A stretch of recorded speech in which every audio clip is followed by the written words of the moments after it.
Emerson has been outside in wild landscapes with me for her whole life.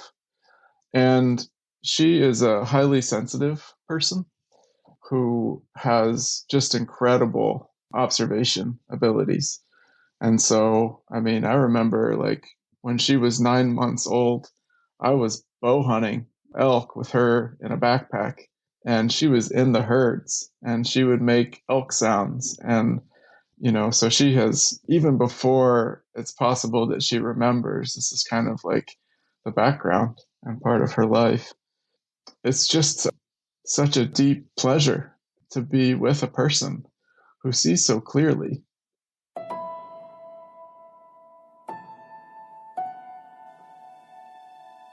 Welcome to the Earth Keepers podcast. This podcast is for people who seek new and better ways to love and care for the earth. It's a podcast for anyone who is deeply concerned about the harm being done to the environment on a local and global level. It's a podcast that builds community and connection between people of like heart and mind, people who believe that earth care should be integrated into every aspect of life.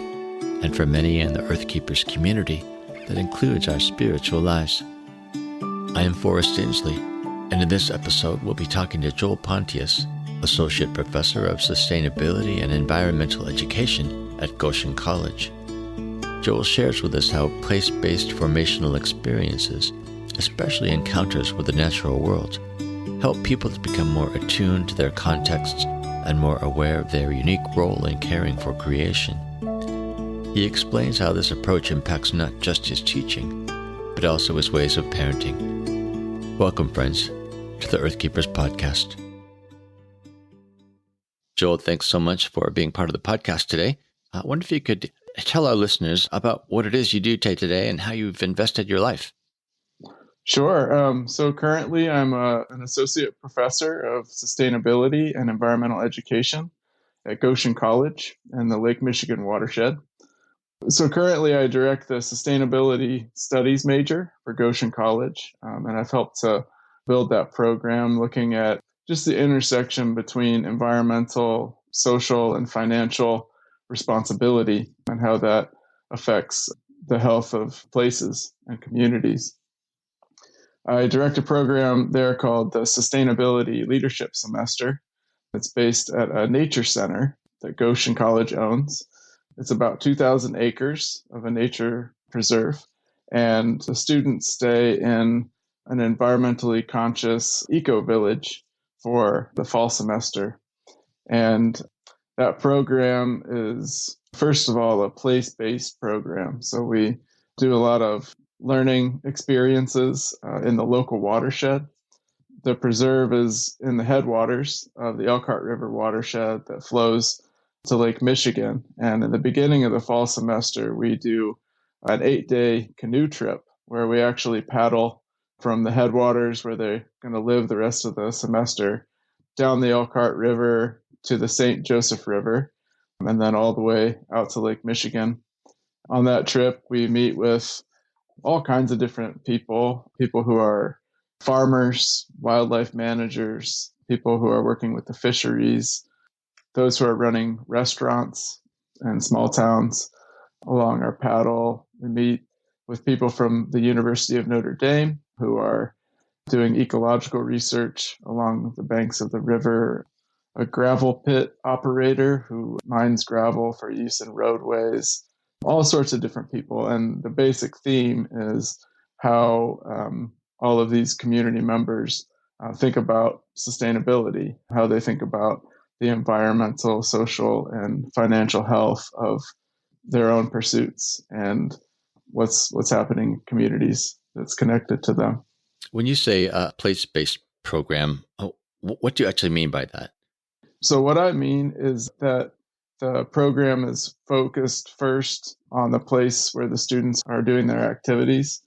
So many of the examples of the renewable energy field or even like factory farming operations, we are starting locally and trying to get on the ground within the local watershed so that students can, start with that experience in place, and then we kind of move out from there.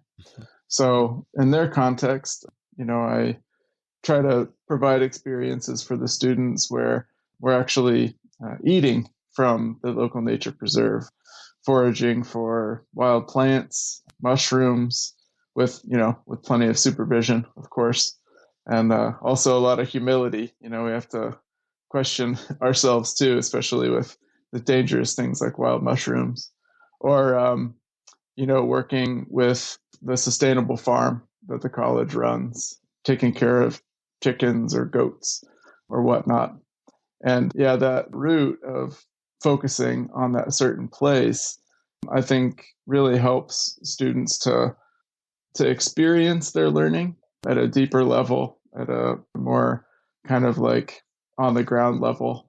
And then, from that place-based kind of experience, they can go elsewhere and transfer a lot of those lessons. So in some ways, it sounds like you're trying to help them almost to create a relationship with the place, a relationship with the land, because you're exposing them to so many different angles and perspectives on place, some of them sensory, some of them more maybe academic. But in all cases, it sort of comes together to create this more holistic picture of this place. Is actually the aim of the program?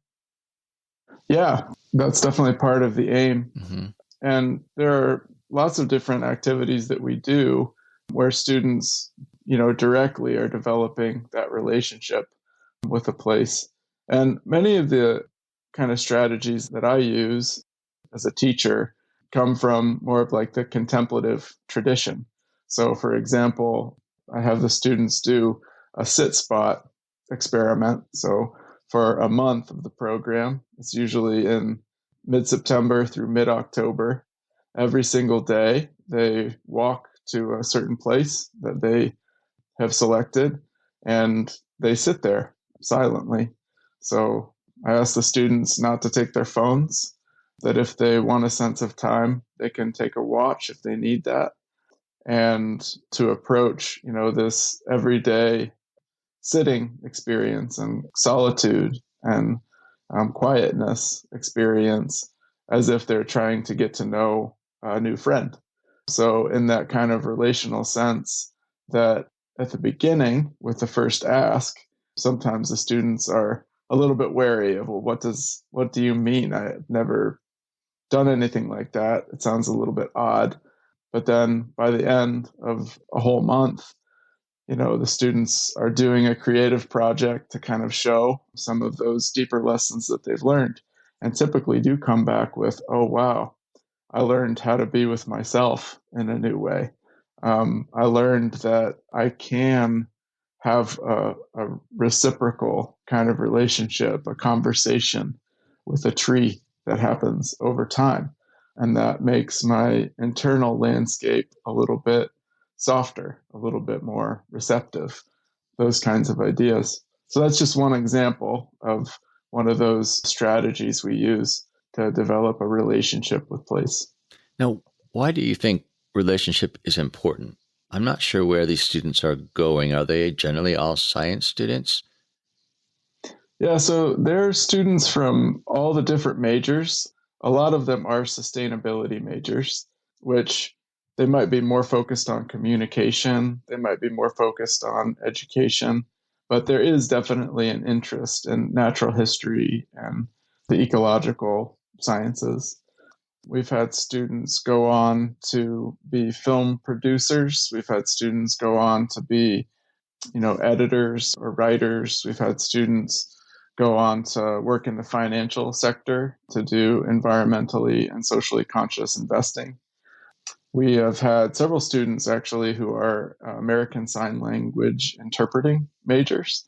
And so what they're doing in the program is they're getting more of a handle, especially on those natural systems, and hoping to find a niche where they can help translate the natural world in a new way through their sign language interpreting. Mm-hmm. So why does it make a difference? Or maybe I'll ask this: how do you hope it will make a difference for them to be engaging creation, engaging the place around them in a more relational way, in a way that probably is foreign to most of them when they start out in this learning process? Yeah, I mean, here we are in this cultural moment where, humans, animals of the same species, are having almost an inability to connect with each other.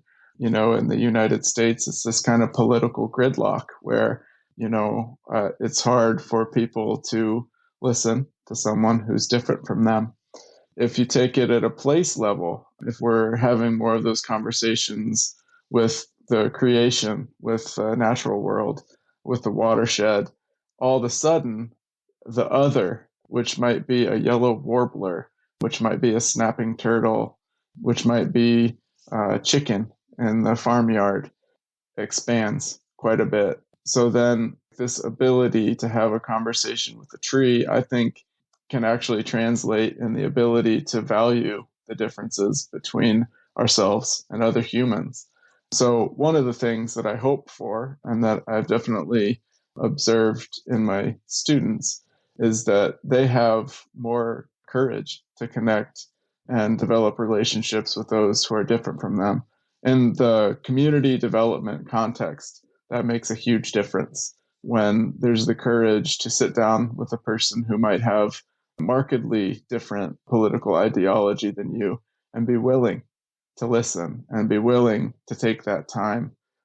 So I got to know you primarily through your writing, through an essay that we republished for a different journal. But I read that essay and I realized I really needed to meet you. I needed to hear more about what was going on behind that. And so, while I don't usually do this in the podcast, have people read lots of stuff, I'm actually hoping that we can read a good part of your essay because I want listeners to hear that. And then I want that to be our springboard for some of the questions I have. So I wonder if you could read that first part and talk about the title of your essay, Hearts Like This. Hearts like this. A red oak acorn crunches under my foot, and the sound ripples through the pre-dawn darkness on the forest path from the corner of the house. I stop in the woolen cold to listen. Starlight pulses through a few holes in the cloud cover in a way that embosses the thick arms of the oaks overhead. Just how many creatures have they fed over the generations in this place, and what kinds? A twig snaps. In the back of my belly, I feel the hollow thudding of hooves in the red maple swamp below. White-tailed deer do not usually flee very far in the dark if they haven't picked up human scent. The wind drifts up slope into my face, so I don't think they smelled me.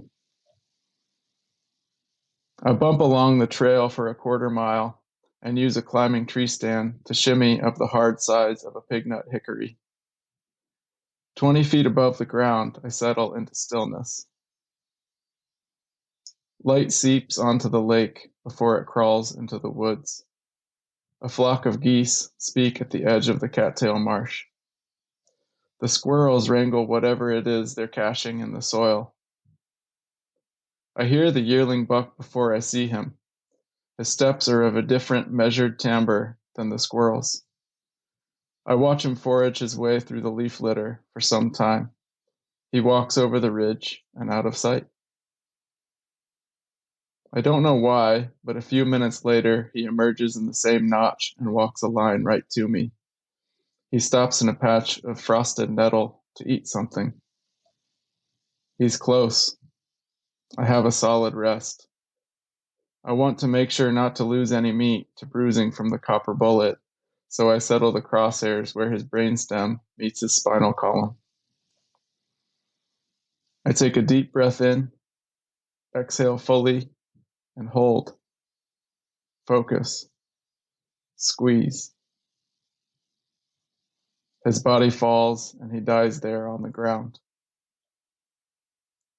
What exactly happens to all of us when we move from life to death?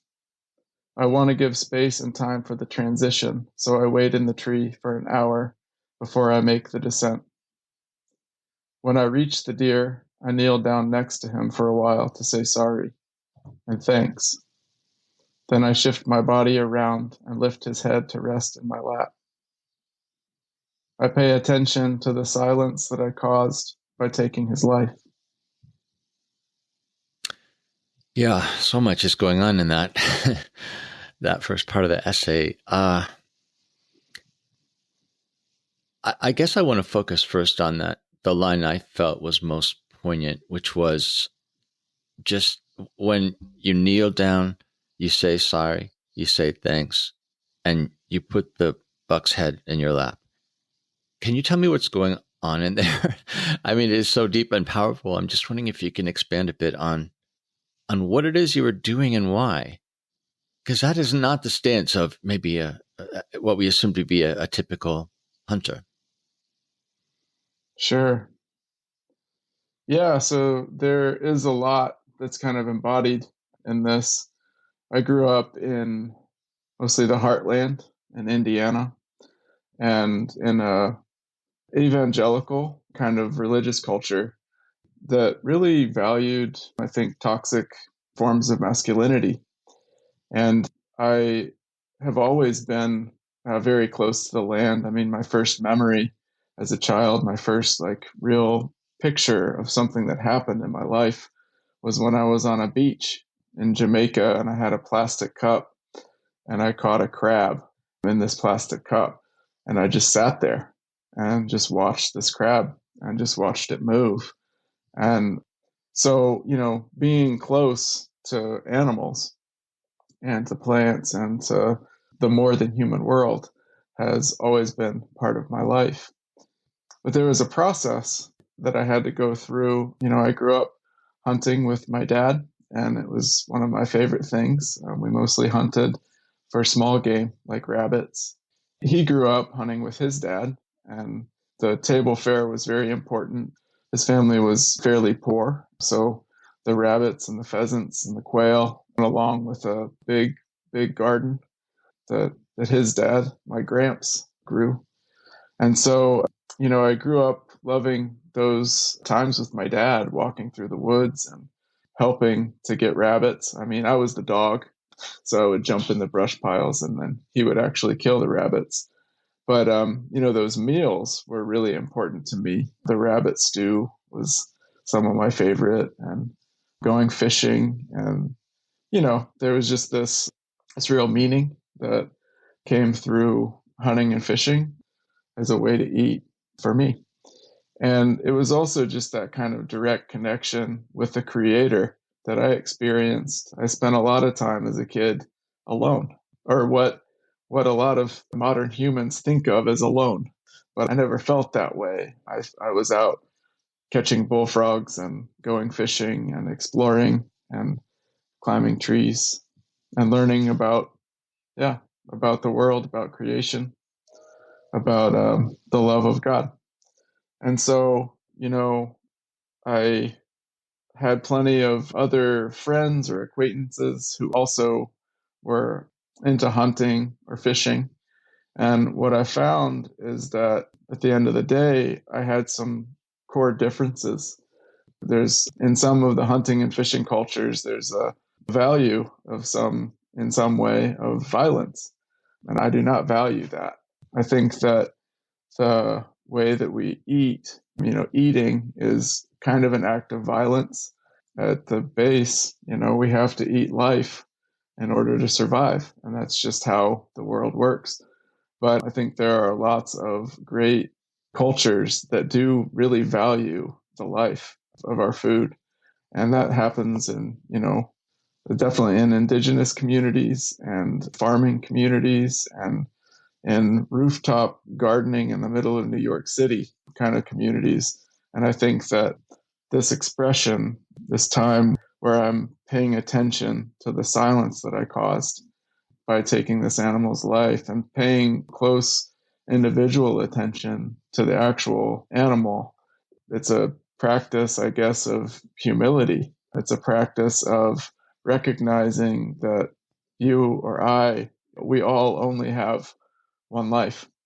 And, that kind of deeper cross species value of life. And so I'm there valuing the life of this animal. I like to say that my family was fairly poor, and we also depended on hunting to supplement the food budget. And I would say that while I understood the pragmatic need for what we were doing, hunting deer in particular, I think I was maybe reacting against the, I don't know, meaninglessness of it, if I can say it that way. It didn't make sense to me on a values level. And so, once we stopped hunting, I never personally went back to it. I guess I probably have some unspoken bias about hunting, And so, but I have to say that listening to or reading your essay and reading it with the sensibility that you build into it, and its sensibility around those two words, sorry and thanks, that really, really caused me to think differently about hunting and the possibilities of hunting and what hunting can do in terms even of our understanding and knowing place. So, how do you explain that tension there that is at the intersection of sorry and thanks, those two just key words in your essay?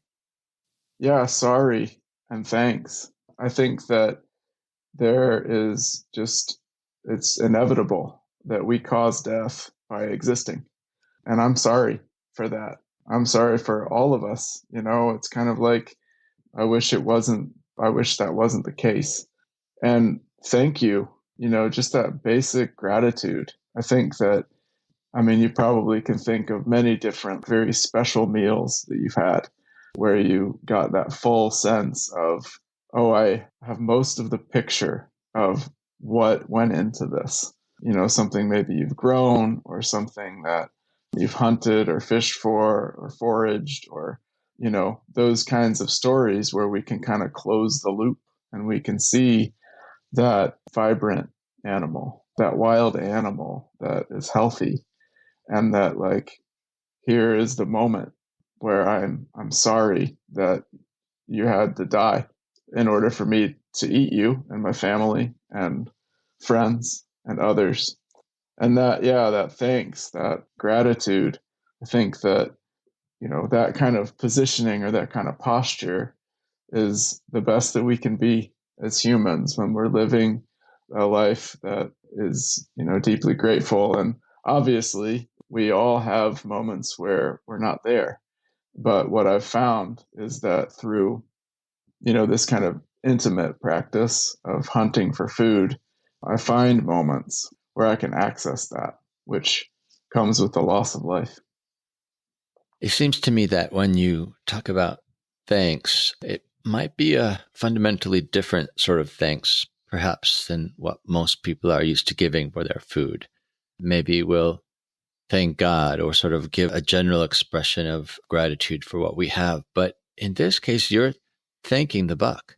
You're saying thanks to that being. And to me, that speaks of some underlying values of respect for this other creature, but even of relationship in the sense that you are not attributing personhood necessarily, but beinghood, right?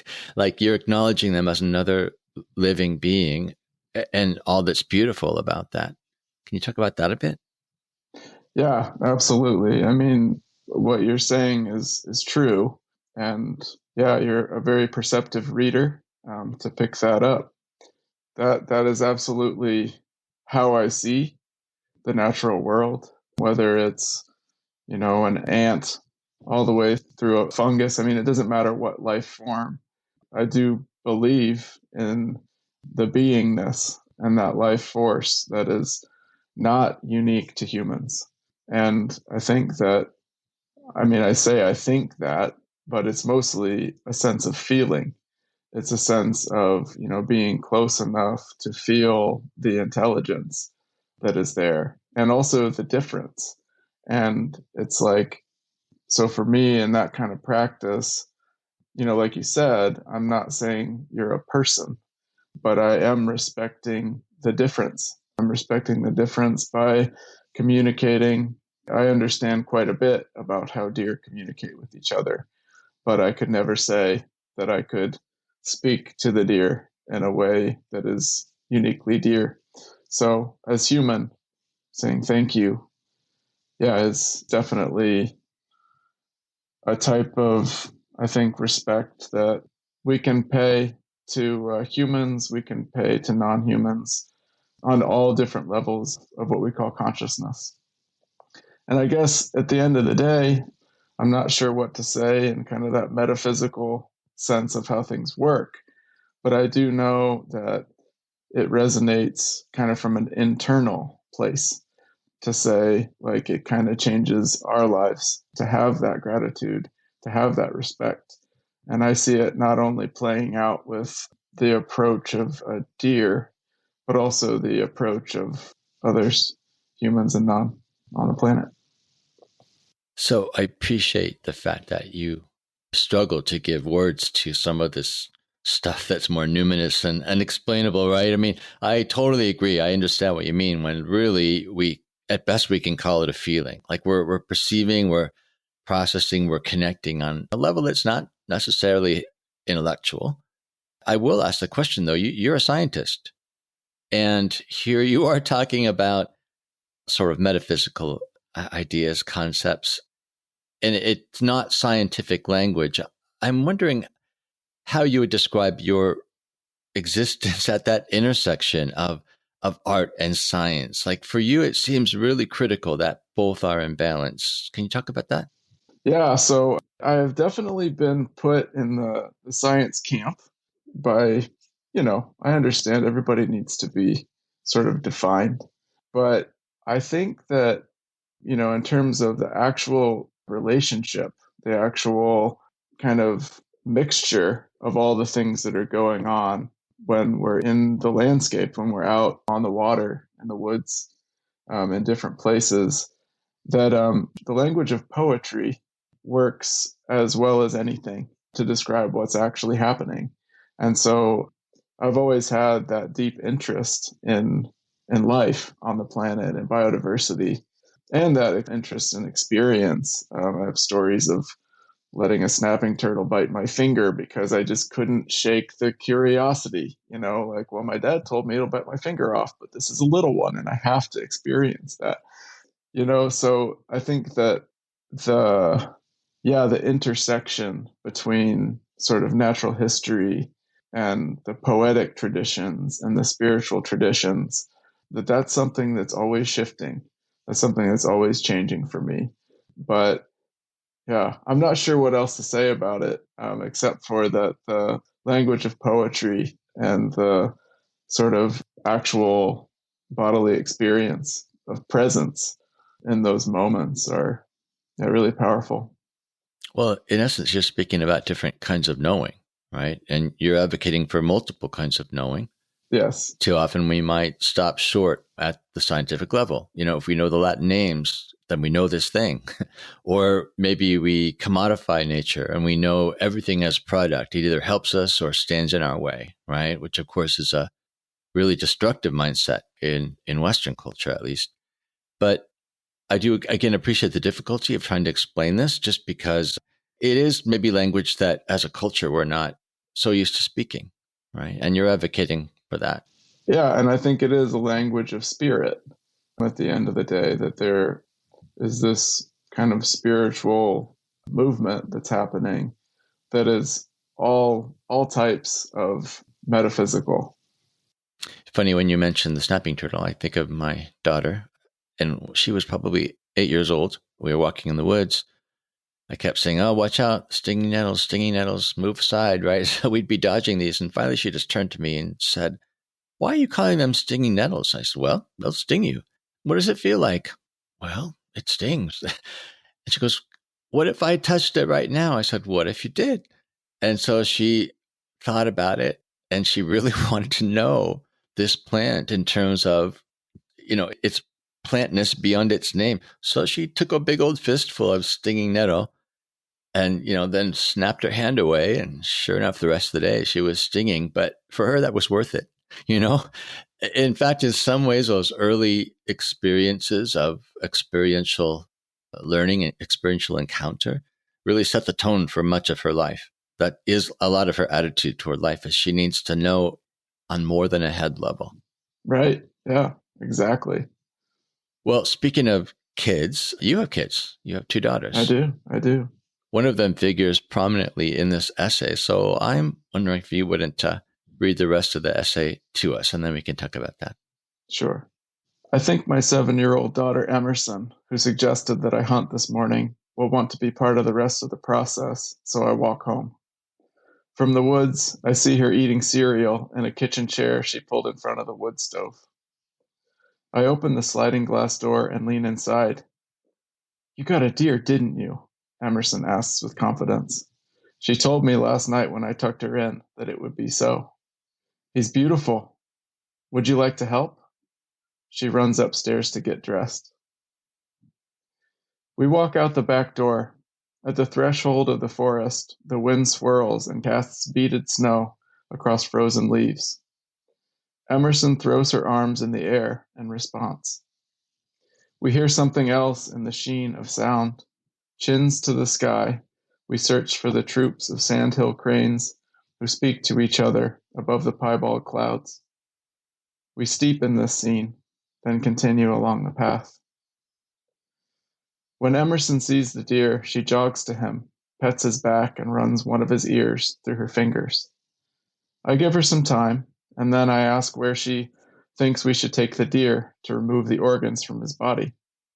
She looks to the eastern sky.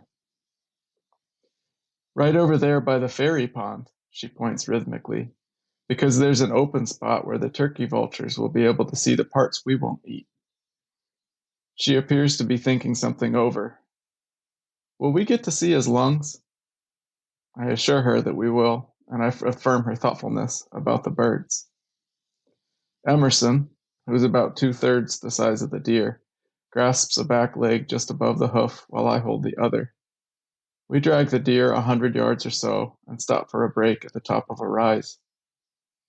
She picks at the edge of his hoof with her thumbnail. "I'd really like to keep these hooves in my room, if that's okay." When we reach the place Emerson has chosen, I make sure the buck's belly is pointed slightly downslope to have gravity work with us. I explain how and where to split the skin just below the sternum, by reference to mine.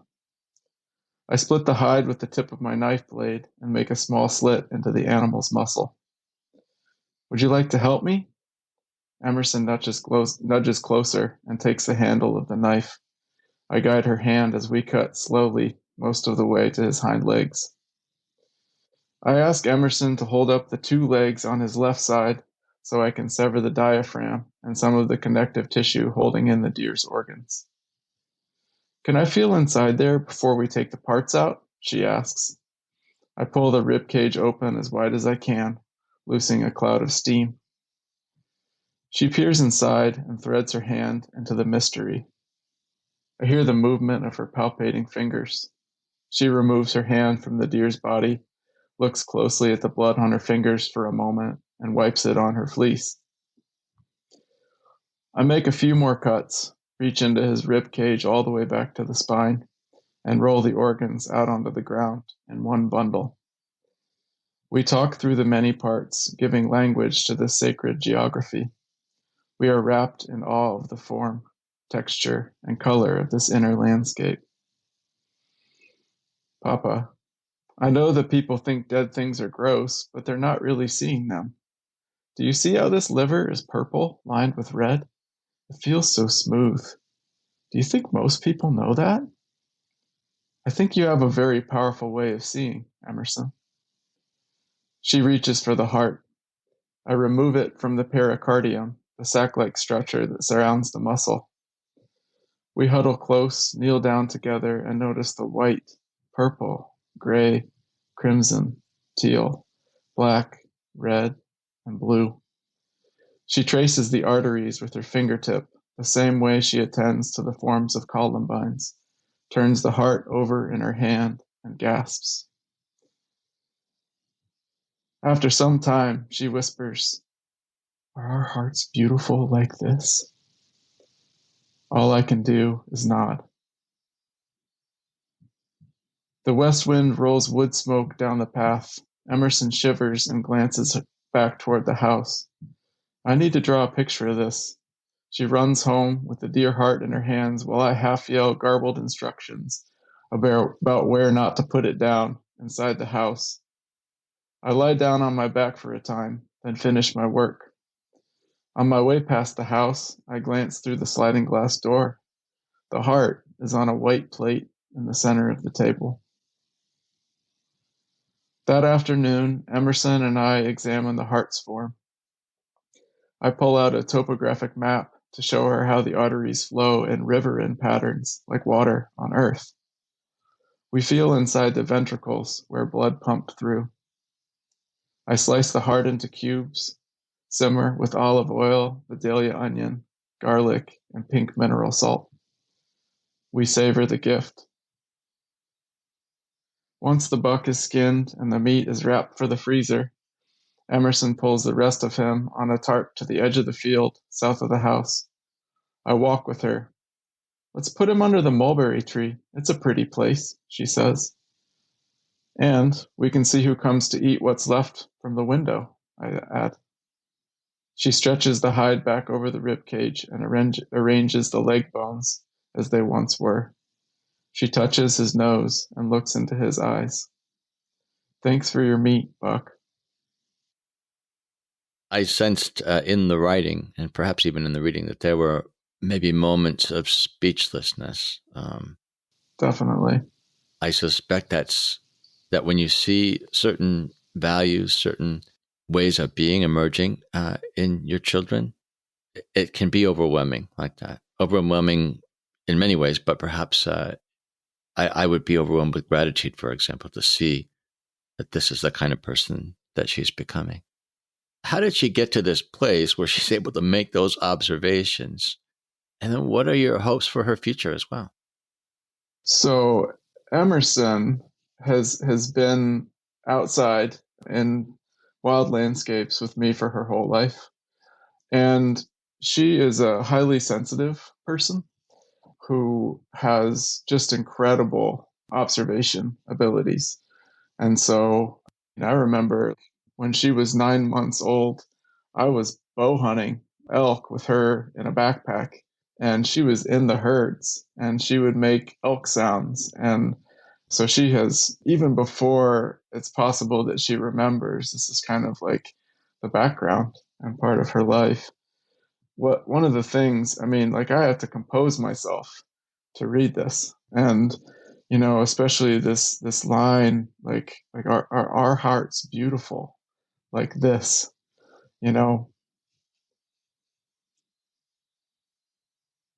it's just such a deep pleasure to be with a person who sees so clearly in the context of our modern society where humans don't even know anymore that, like, hey, my heart physically beats just like a deer's heart. Look at what we're seeing. Look at what we're capable of seeing if we open our eyes. And so I just think that this is a real potential in human nature, especially among the healers, especially among the teachers, among the poets again. And I see all of those things in Emerson.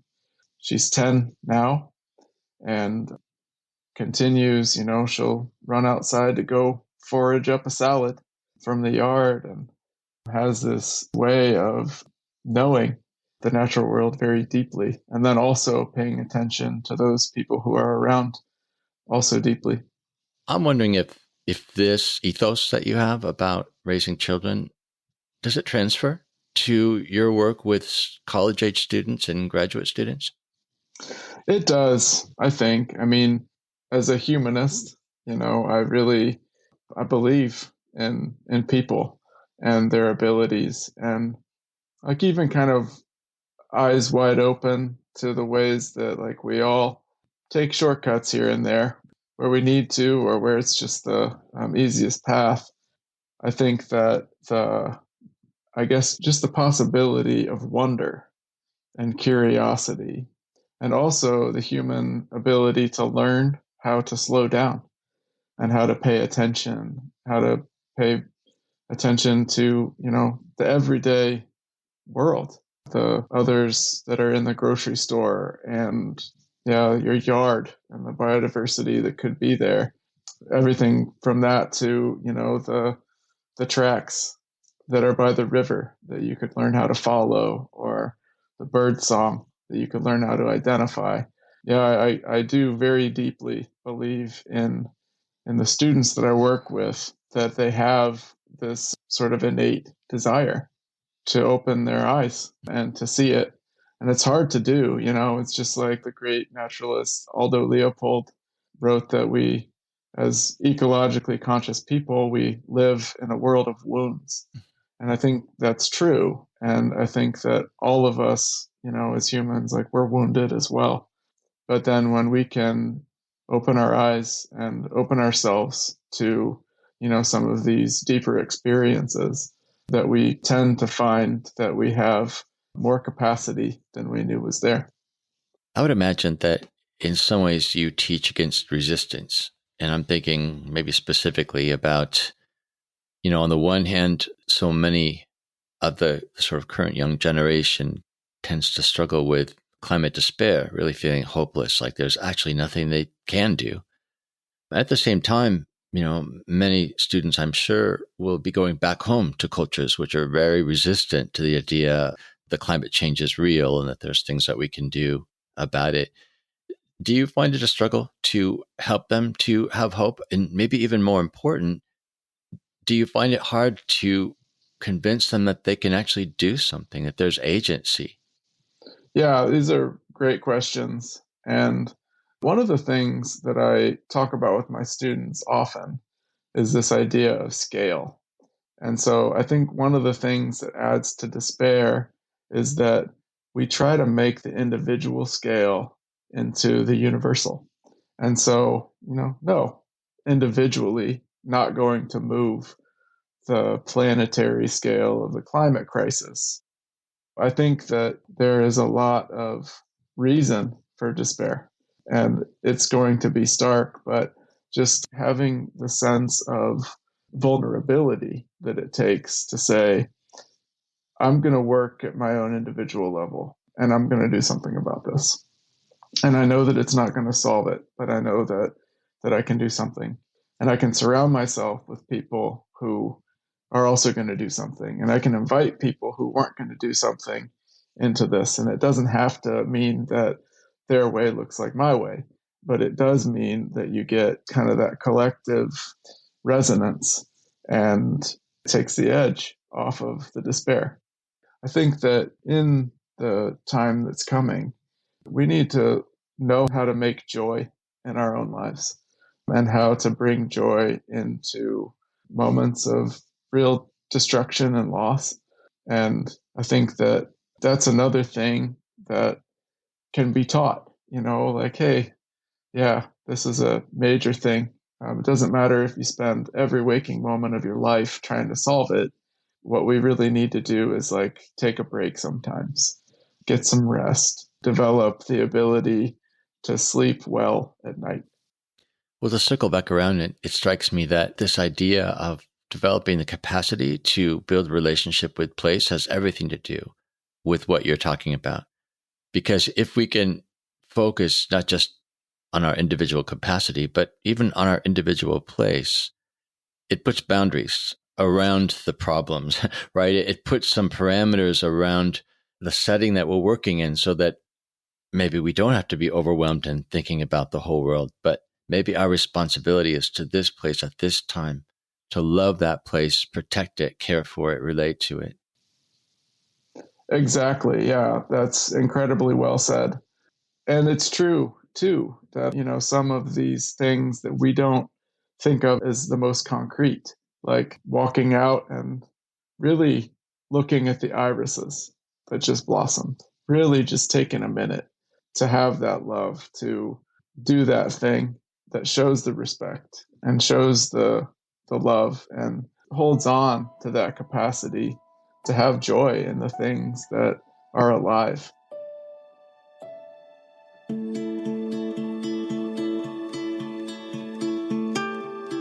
If you want to read Joel's essay called Hearts Like This, or to learn more about his teaching, you'll find links in this episode's show notes on the Earth Keepers podcast website. If you appreciate this podcast and want to help us expand its global reach, please show your support by subscribing. Just go to whatever platform you listen to podcasts on and hit the subscribe or follow button for the Earth Keepers podcast. I'm Forrest Inslee, your podcast host. Our executive producer is James Amadon. Our producer is Dave Wolfers. Timothy Connor is our editor, and Forrest Reed is the creator of our original music. Our research assistant is Rochelle Nordman, and Jesselyn Gentry is our social media director. Thank you, friends, for listening, and please join us for our next conversation on the Earthkeepers podcast.